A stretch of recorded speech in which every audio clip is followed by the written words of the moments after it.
Hay una película que nos ilustra bien algo que dijo Jesús.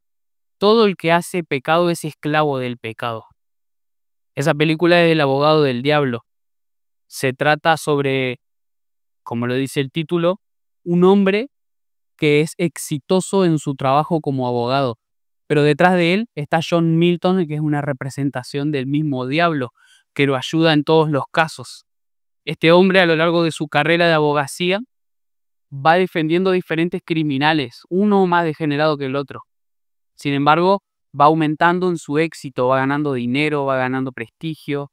El diablo lo lleva a Nueva York, la ciudad que nunca duerme, y lo pone en lo más alto de la ciudad y le dice: todo esto te voy a dar si venís a trabajar conmigo. Y él acepta. Y cuando acepta, la avaricia, el dinero, el poder lo consumen, destroza su familia entera, destroza a su madre, destroza a su esposa y queda él solo y el diablo. Y ahí el diablo le hace una propuesta, ya con la vida del hombre totalmente destruida. Y le dice: vamos a engendrar al anticristo. Y este abogado dice: yo te voy a arruinar tus planes. Toma un arma y en lo que la película presenta como el acto más absoluto de libertad, se quita la vida y le arruina los planes al diablo. Pero en el momento que se quita la vida, se regresa al inicio de la película, y le estoy spoileando todo, igual es del 1997, se regresa al inicio de la película y se presenta una vez más en el primer caso de la película, donde él defiende a un pedófilo. Y dice: no voy a hacer lo mismo, porque ya vi que la avaricia, el poder y el dinero me llevan a mi propia destrucción. Y renuncia al caso y no lo defiende. Y cuando se está yendo, exitoso, todos sorprendidos porque está arruinando lo que sería el mejor abogado de los Estados Unidos. Está arruinando su propia carrera. Se le presenta a un periodista y le dice: lo que hiciste hoy se tiene que enterar todo el mundo. Y sonríe y le deja una cita para el día siguiente, donde le va a hacer una entrevista y le va a contar al mundo entero cómo un abogado renuncia al dinero, renuncia al éxito laboral por no defender a un degenerado. Y se va contento, creyendo que esta vez hizo lo correcto. Entonces John Milton, interpretado por Al Pacino, sonríe y dice: mi pecado favorito, vanidad. Una vez más se vendió al pecado. Cuando parecía que había tomado una decisión hacia lo bueno, no. Estaba entregándose una vez más hacia el pecado. Y esa es la condición de todos los seres humanos, de todos los que estamos acá. Esa es nuestra condición. Tenemos la voluntad esclavizada por el pecado y necesitamos de alguien que redima todo nuestro ser, que nos salve. Ahí quiero ir. Ese va a ser nuestro tema de hoy, lo que algunos llaman depravación total. Y para entender bien esto, quiero dejar claro una cosa. Libertad no es decidir entre lo bueno y lo malo. Libertad es tener la capacidad de hacer lo que es bueno. Reitero, libertad no es decidir entre lo bueno y lo malo, sino que libertad es la capacidad de hacer lo que es correcto. Así dice John McDowell en su libro Más que un carpintero. La libertad no significa para mí salir y hacer lo que me venga en gana. Cualquiera puede hacer eso. Y mucha gente lo está haciendo. La libertad es la capacidad de hacer lo que uno sabe que debe hacer. La mayoría de las personas saben lo que deben hacer, pero no tienen el poder para hacerlo. Están esclavizados. Muchos saben que mentir está mal. Ahí va y miente Rodríguez. Robar está mal. Ahí roba. El orgullo está mal. Me tapa hasta el cuello. Y así puedo seguir. Porque el pecado esclaviza. Ahora, ¿cuál es tu condición hoy con respecto al pecado? ¿Cuál es tu estado? ¿Estás esclavizado o estás en libertad en Cristo? ¿Sabés que tenés que vivir de cierta manera y sin embargo no lo haces? ¿O en Cristo estás presentando batalla al pecado y no te entregás a esa esclavitud? En el principio, dice la Escritura, Dios creó al hombre justo, bueno, correcto, con libertad.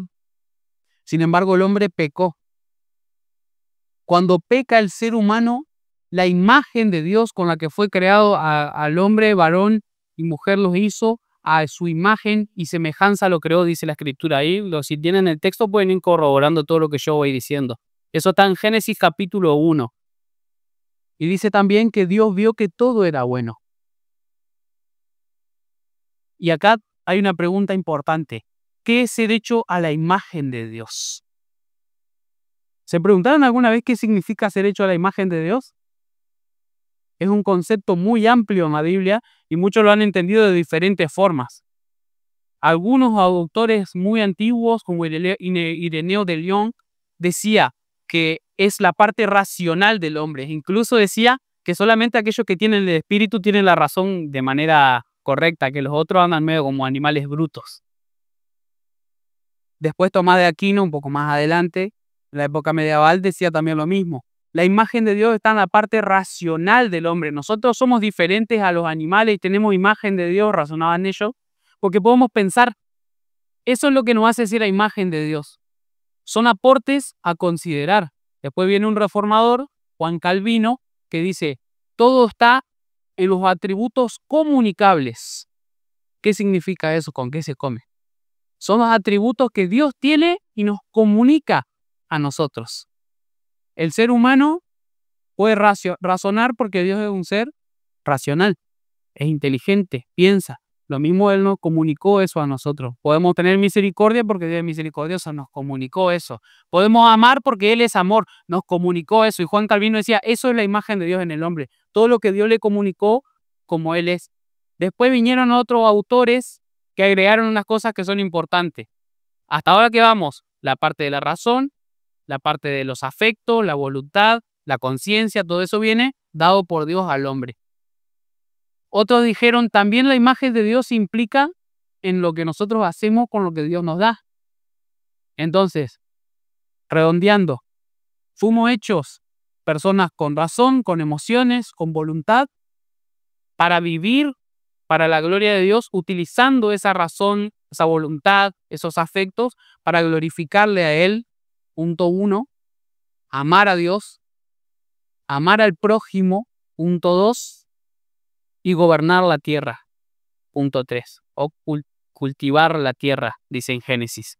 Entonces, esas son las cosas que el hombre tiene que hacer. De ahí se desprenden un montón de enseñanzas, que no las vamos a tratar todas. Pero así fue creado el ser humano. Perfecto, justo, con la capacidad de hacer esas cosas, con la capacidad de amar a Dios, con la capacidad de amar a su prójimo y gobernar la tierra correctamente. Con la caída, con el pecado de Adán, eso se rompió.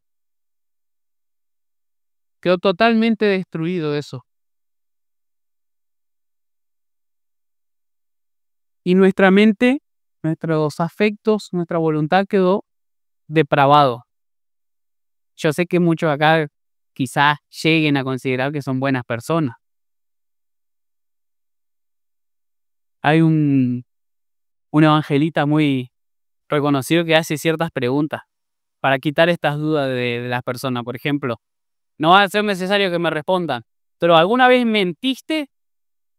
El que dice que no en su mente ya está mintiendo ahí nomás. El que miente es mentiroso. O sea que ustedes y yo somos mentirosos. ¿Alguna vez robaste? Algunos dicen, no, yo nunca robé, pero ya recién quedamos de acuerdo en que mentiste, así que no te puedo creer que no robaste. El que roba es ladrón. Ustedes y yo somos ladrones. ¿Alguna vez tomaste el nombre de Dios en vano? Pero qué lluvia esta. Ay, ¿quién la manda, no? ¡Qué calor insoportable!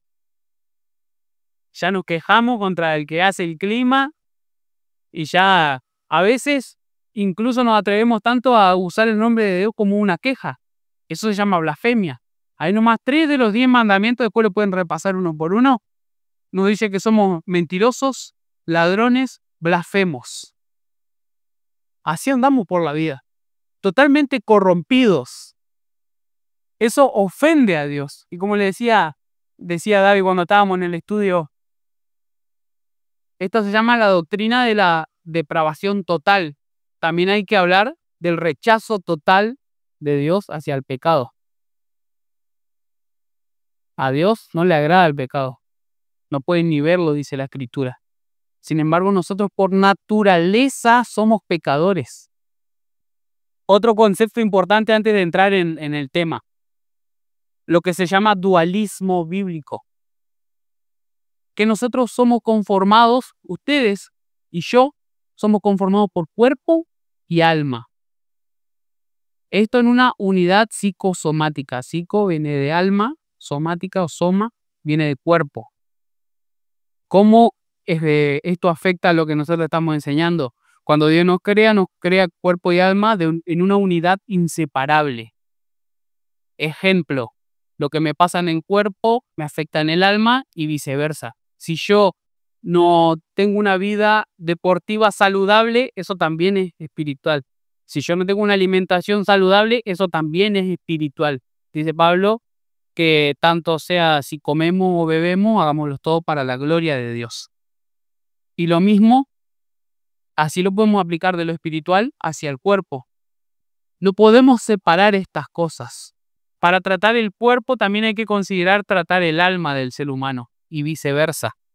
Ahora, el tema es que estamos completamente corrompidos, cuerpo y alma, y hacia ahí quiero apuntar yo.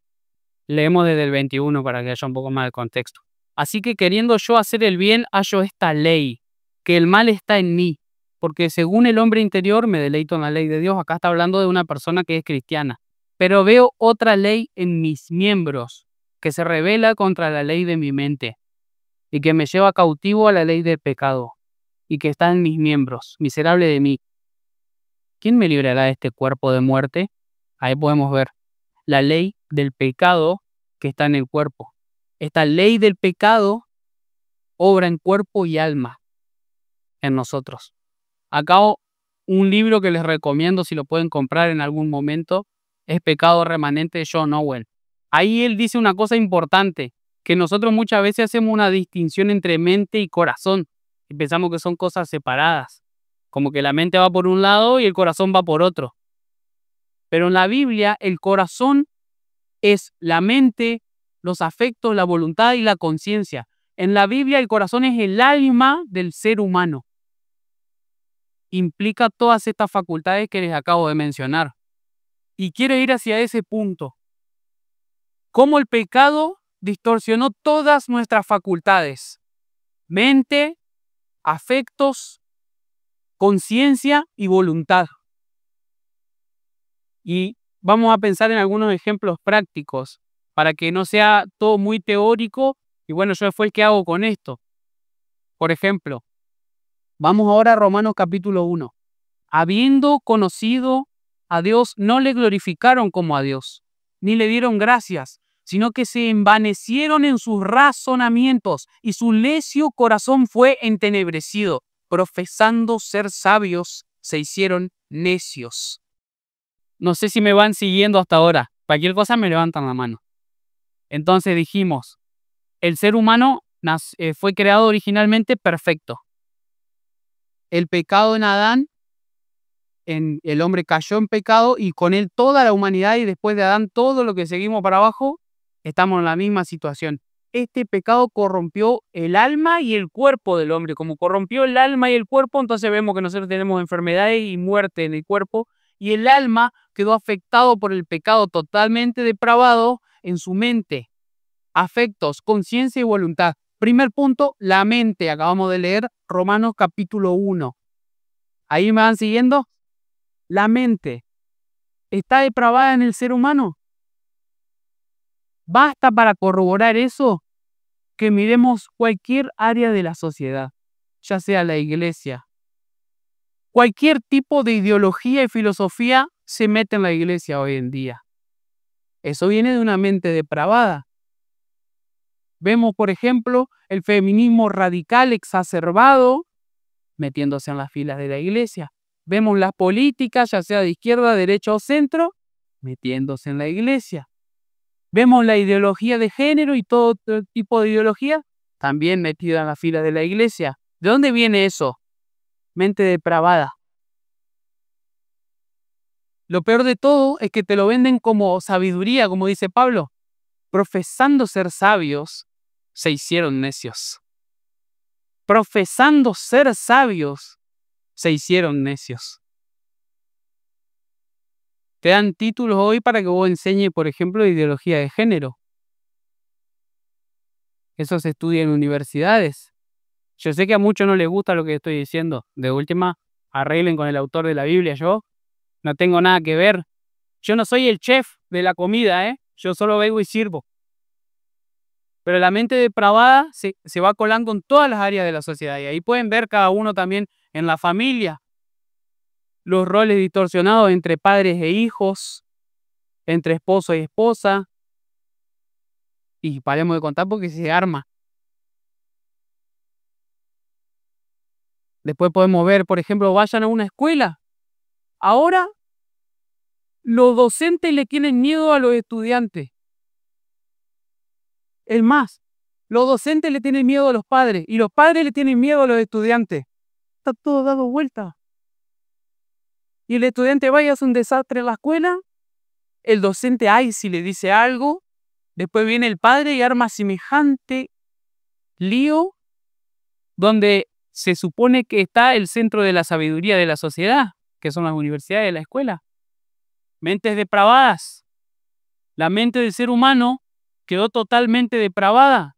Dice Juan Crisóstomo, y esto no es que pasa ahora, lo que le voy a citar es del siglo IV.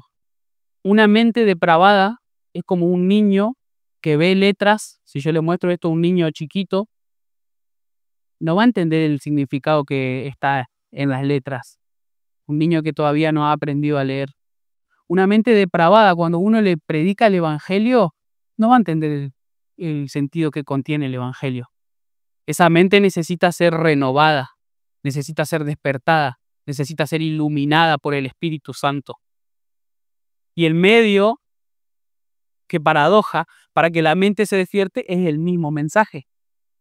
Dice 2 Corintios capítulo 4, el Dios de este siglo, versículo 4, el Dios de este siglo cegó el entendimiento de los incrédulos para que no les resplandezca la luz del Evangelio. Entonces, el Dios de este siglo se refiere al diablo. El ser humano tiene una mente depravada y el diablo encima le deja unos carozos así en los ojos para que no vea las cosas. Ahí hay un doble problema. La mentalidad propia del ser humano y el diablo que aún lo ciega peor. Pero incluso se puede añadir uno tercero, que es el sistema en el que vivimos, totalmente gobernado por el diablo. Dice la Escritura, el mundo entero está bajo el maligno. El mundo entero está bajo el maligno. Y la amistad con el mundo es enemistad con Dios, dice la Escritura también en otra parte. Puedo seguir citando pasajes, por ejemplo, Colosenses 1:21 dice que somos enemigos de Dios en nuestra mente. Romanos 1:30, aborrecedores de Dios. Filipenses 3:18, enemigos de la cruz. Romanos 8:5 dice que los que son de la carne piensan en las cosas de la carne. La mente es como el ojo del alma. Si el alma no tiene su ojo, no puede ver hacia dónde se dirige, no puede sopesar, no puede juzgar, no puede discernir. Si yo les presento una Biblia con letras, sigamos el ejemplo anterior, están ciegos, y no es braille, están ciegos, ¿cómo van a leer? Si les presento una así como la que tenemos acá y la que la mayoría tienen ahí en sus manos, ciegos no pueden leer. La mente es el ojo del alma. Ruego a Dios que entre nosotros no haya amigos, conocidos, compañeros en este lugar hoy que tengan el entendimiento entenebrecido, la mente depravada, que se abracen con las doctrinas del mundo, con las enseñanzas que se están predicando afuera, y ni hablar de que se abracen con ellas y las quieran traer acá. Que el Señor nos libre, hermanos, de tener una mentalidad que no es la mente de Cristo.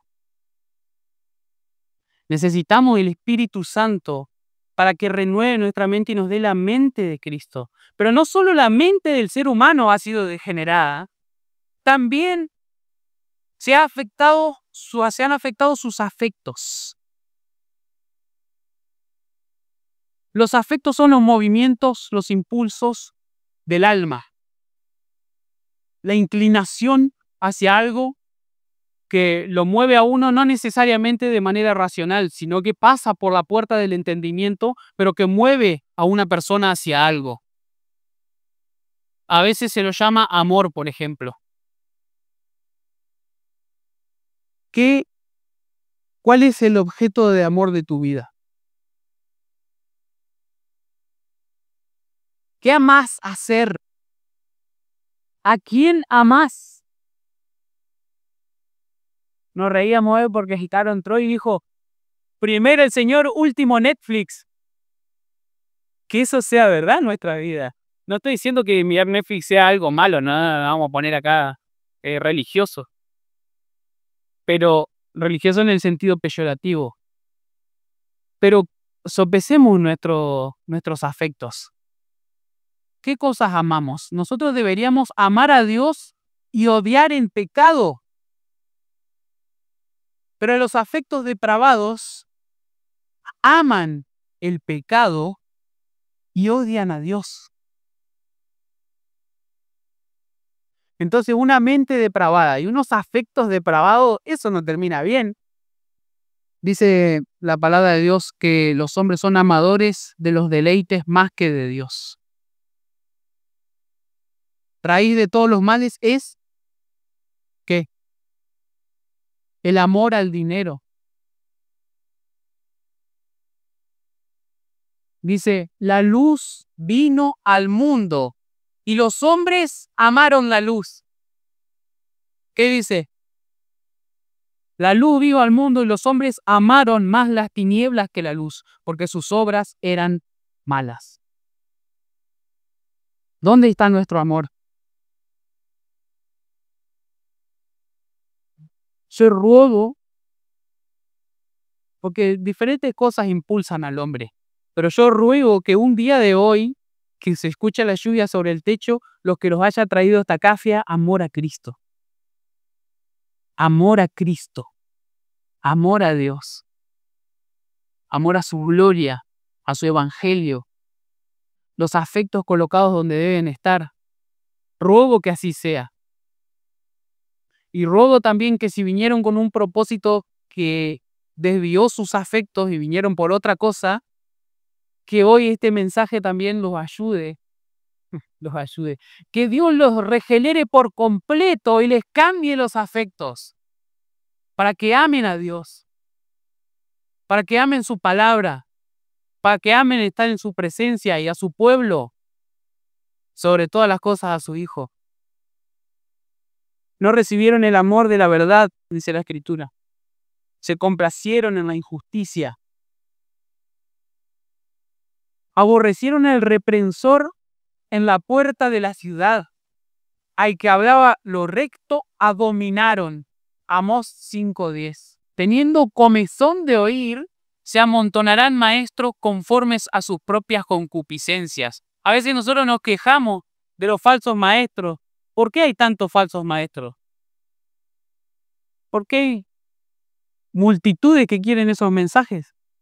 Los afectos del corazón caído son como los de un hombre hechizado por su propio pecado. Se abraza a las tinieblas del maligno como a una amante encantadora y bebe con deleite la copa embrujada por la lujuria de este mundo. Así embriagado de amor propio, desciende al Seol entre aplausos, mientras su alma, poseída por el delirio, celebra las cadenas que lo arrastran hacia la perdición eterna. También hay en el hombre un deleite incorrecto muchas veces. Por ejemplo, la Escritura dice que las relaciones sexuales son buenas dentro del marco matrimonial. Está hecho para deleitarse eso, dentro del marco matrimonial. ¿Qué hacemos nosotros? Queremos tener deleite, placer sexual en lugares donde no debemos tenerlos. y con personas que no deberemos tener. Que Dios nos haga ver lo aborrecible que es ante sus ojos el hecho de que nosotros nos deleitemos de tal manera en cosas que para Él son pecados. Que Él cambie la inclinación de nuestra alma. Tercer punto, la depravación de la conciencia. Les pido que me acompañen. Vamos a Efesios capítulo 4. Quédense ahí en Efesios capítulo 4. ¿Qué es la conciencia? Dijimos, la mente es la capacidad que tiene el ser humano de razonar, de entender, de conocer la realidad, discernir, juzgar. Los afectos son los impulsos del alma, aquellos deseos que nosotros tenemos, aquellas inclinaciones que tenemos. La conciencia es el juez que nos dicta cuando algo que hicimos o pensamos es correcto o incorrecto. Y acá es difícil a veces definir mente y conciencia. La mente juzga, tiene procesos de juicio. La conciencia da la palabra final. Cuando nosotros pensamos algo y decimos, no puedo hacer eso, o no puedo hacer así, ahí la conciencia te marcó la cancha. Qué degenerado que soy. Ahí la conciencia te marcó la cancha. O cuando hago algo que está mal y después digo, no, mira lo que hice. La conciencia te reprendió. El problema con la conciencia es que siempre llega tarde, dijo Sujel Michelin, pero está ahí. En el ser humano caído quedó deformada. La conciencia de manera simple son los 10 mandamientos en la mente del hombre.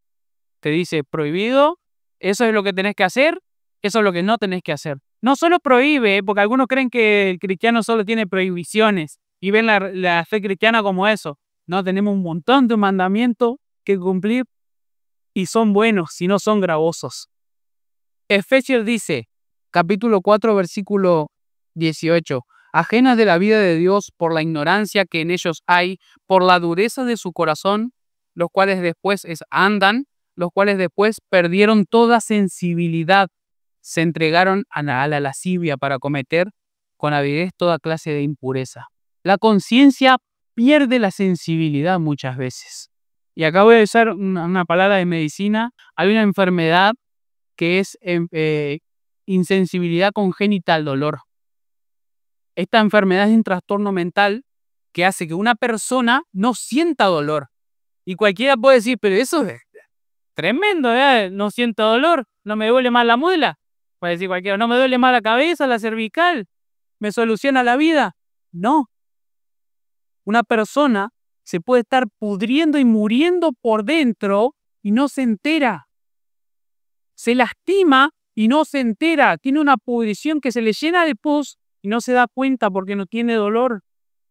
El dolor es algo bueno, algo que nos advierte. Pero algunos, dice Pablo, perdieron toda sensibilidad. Y cuando pecan, ya no les afecta. Incluso, dice Pablo en otro pasaje, algunos tienen cauterizada la conciencia.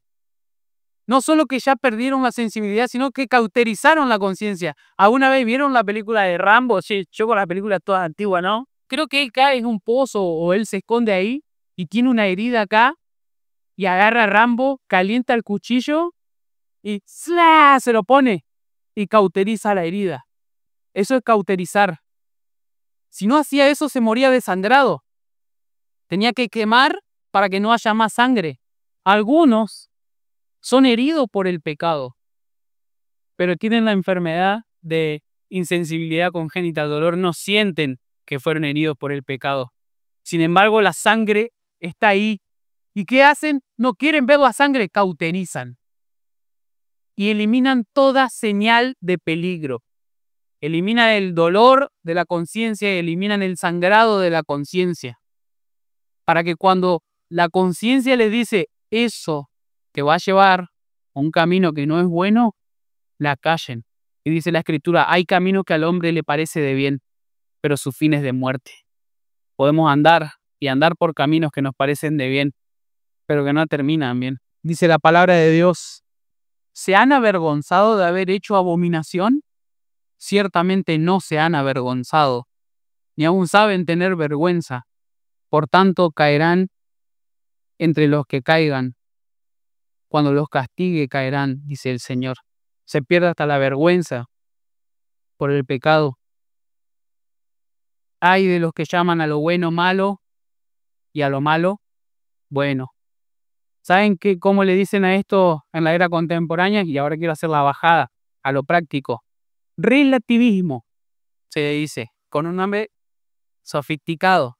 Vos tenés tu verdad, yo tengo mi verdad y todos somos felices con las verdades diferentes. Y te ponen una imagen, viste, que está por todos lados. Uno ve un 6 y el otro del otro lado ve un 9 y dice, claro, los dos tienen razón. La verdad es relativa. Cada uno tiene su propia verdad. La conciencia desdibujada ya no identifica lo malo de lo bueno de lo malo. Está todo.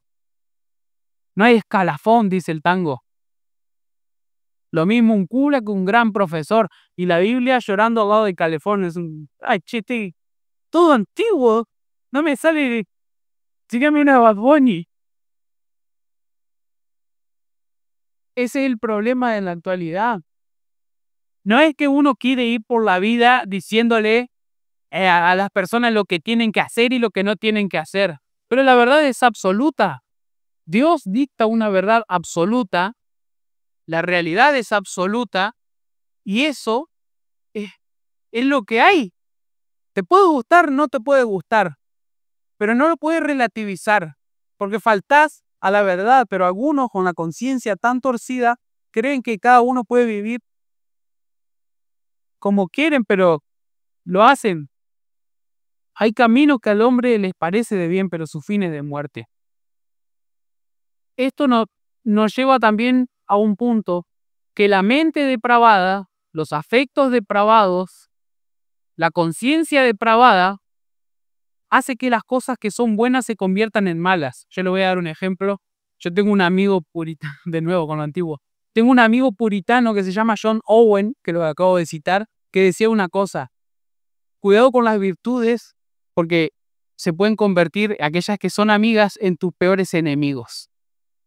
Ejemplo, una persona con pensamiento crítico, bueno, pensamiento crítico, analiza, sopesa, ve la realidad objetivamente. Una persona con pensamiento crítico se puede convertir en un criticón.